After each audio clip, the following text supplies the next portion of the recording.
I vetëmëruar. Ishte krau armatos, komiteti shpëtimit. Ishte njësi e zjarrit do menton. Pa I vendosë se kush do kalojnë të kushin të vlorë dhe kush jo.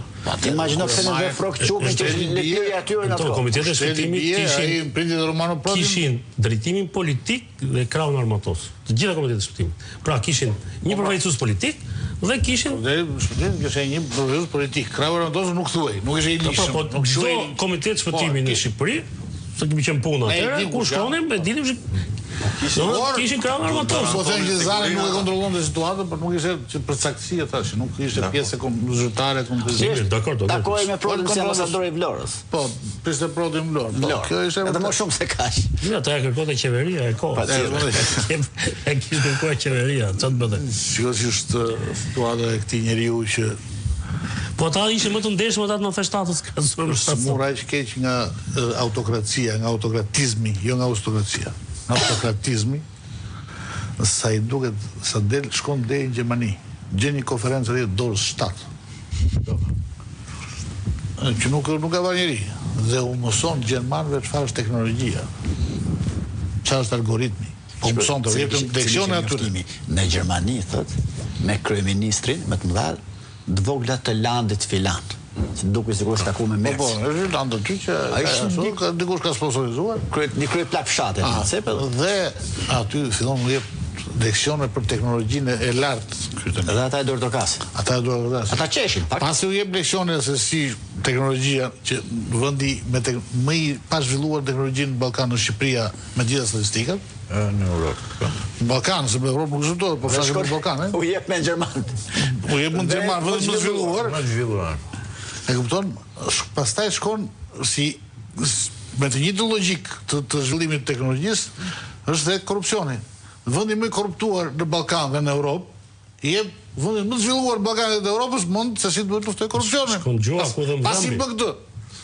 Dhe autori, arkitekti I sistemit unik të korrupsionit në Europë, që nuk ka shkuar mendja kur askujt që në Europë mund të kishte një narkoshtet, I cili të shpërndahej në mënyrë korruptive të bllokonte gjithë ekonominë shqiptare, ai sa të mbuloi me pallate dhe me beton, shkon në mend gjermanëve tani se si luftohet korrupsioni. Arkitekti. Kjo është, domethënë, unë nuk e di për çfarë bën ai atë, por është fakti që e shet në Shqipëri, se nuk besoj se ja blen njëri në asnjë vend. Por është e shet në Shqipëri të disa njerëz të këta fanatikët e vetë që I kanë mbetur, që thonë të paktën vërtet nuk e do shumica këtë idhullin ton, po ky shiko çfarë bën, u jep mend gjermanëve. Këtë vërtet se duam, po shiko sa I mirë është. Ky e bën këtë gjë, këto budalliqe, këto gomarliqe, këto gjëra që nuk I ha as Mubdallaj në Gjermani. Trim pak tek këto ky I bën për fanatikët e Shqipërisë, nuk I bën pak tek protesta. Protesta dhe ediku, po themi, është kurrë, se normale është. Nga kozgjatja, nga vapa, apo nga përjashtimi që segmentet e protestës po I bëjnë njëri tjetrit. Sepse mirë e kuptoja këto pravullot kundër Berishës, ndërkohë që demokratët ishin shesh. Sot kishte e përzunën edhe këtë Adriatik Lapajn që shkoi në protestë. Jo, që në Acar keq mirë ka qëndruar ka fjetë aty jashtë për disa muaj. Gati 3 muaj kanë tentuar. Përjashtuan edhe këtë sekretarën e këtij Agronshejait. Ka I deputet që e marrë me veten nga mbrapa kudo ai, edhe kur shkon në tualet. Edhe ato e përjashtuan, që do ai ka dalë në protesta. Do të po përjashtojnë kudo. Më bukur është që gjatë përplasjes si patën në policinë, këta dilin para kamerave dhe thoshin hajde bashkohuni me ne. Po. Dhe kur Adriatik Lapaj shkon bashkohet me ata, se nuk shkoi për të drejtuar protestën, shkoi për të bashkuar si qytetar. E përzon. Ata thamë pse erdhën. Aty mund shkoj edhe Sali Berisha si qytetar, mund shkoj çdo njeri si qytetar të bashkohet pa tentuar të marrë në dorë protestën dhe për të drejtuar protestën. Nëse ti përjashton një grup qytetarësh, atëherë sigurisht që fillon për të diskutuar diçka tjetër, ajo që po ndodh në fakt me protestën sot. Se e tha tani që protesta është një bashkim I të gjitha rrymave që ka Shqipëria, të cilat mendojnë që duhet ndryshim urgjent, dhe ka shumë ndryshime sot në Shqipëri. Shumica e shqiptarëve, shumica dërmuese e shqiptarëve mendojnë që Shqipëria ka nevojë për një ndryshim shumë të madh dhe Rama duhet ikë urgjentisht. Por disa e shohin nga i këndvështrim, disa e një këndvështrim tjetër, disa e shohin nga e majtë, disa nga e djata, disa nga e qendra, disa e shohin në këndvështrim nacionalist, disa e shohin në këndvështrim ambientalist. Të gjithë këto u bashkuan dhe e pranuan një tjetrin sepse qëllimi ka shumë rëndësi. Ajo që i bashkonte ishte shumë më e madhe se të gjitha gjërat e vogla që i ndajnë. Dhe ashtu u ndërtua një protest model si ajo që bëhet çdo darkë në bulevard dhe vazhdon të bëhet. Përfitimi, dalja nga protesta e darkës me një agent tjetër e disa grupimeve që duan të marrin, besoj pak më shumë nga protestat se sa të tjerët, po krijon një lloj, po mos jemi përjashtues. Po krijon një lloj fraksioni i cili po trëmbet ata të darkës, po mendojnë, po bën që ato rryma që u bashkuan të largohen me frikën se dikush ka marrë padrejtësisht drejtimin e protestës. Dikush po e orienton protestën atje ku do. Dhe kjo besoj që i bën një peshpun protestës. A duhet bërë protestë para parlamentit? A duhet bërë vetëm para kryeministrisë? Mund mendoj që duhet bërë vetëm para kryeministrisë dhe u kanë sugjeruar publikisht kur i kanë pasur.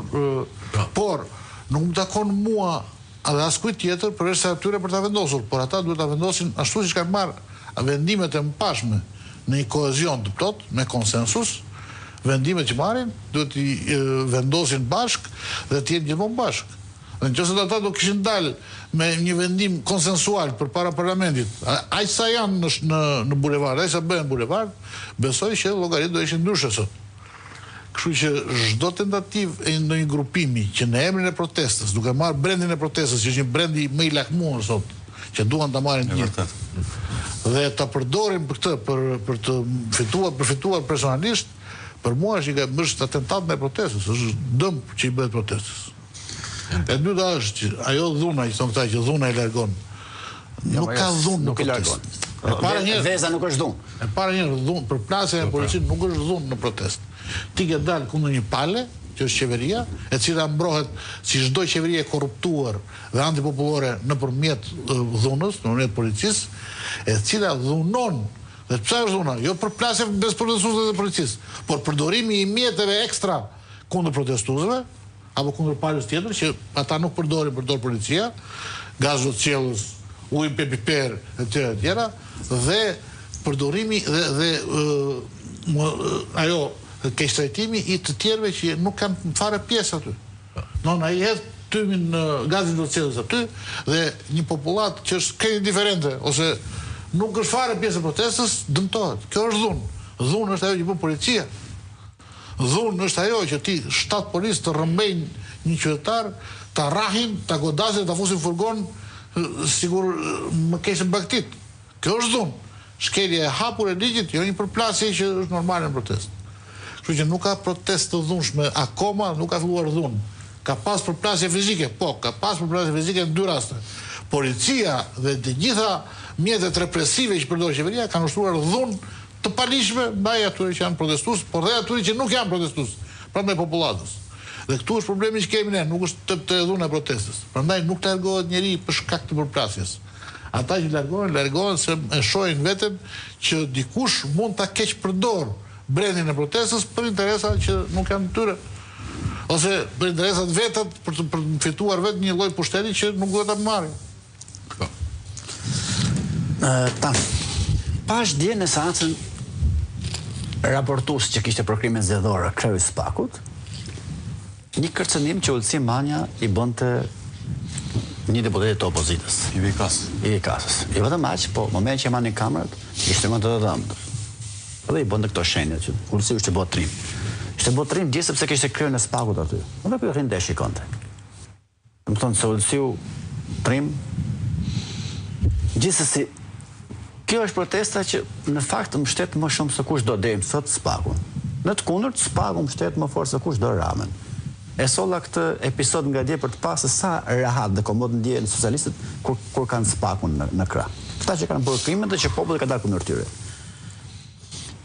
Pyetja është konkrete, nëse do kishte SPAK, a do kishte nevojë për protestë? Patjetër që nëse ne do të kishim një strukturë, ashtu siç është ideuar, siç na është premtuar, ose jetën më shkurt, krau armatosur i PS-s në 97-ën ishin Kombineti e Shpëtimit, sot duket se SPAK-u. Po atëherë kish Partia Socialiste, s'ka Partia Socialiste. Po i rilindjes. Sot është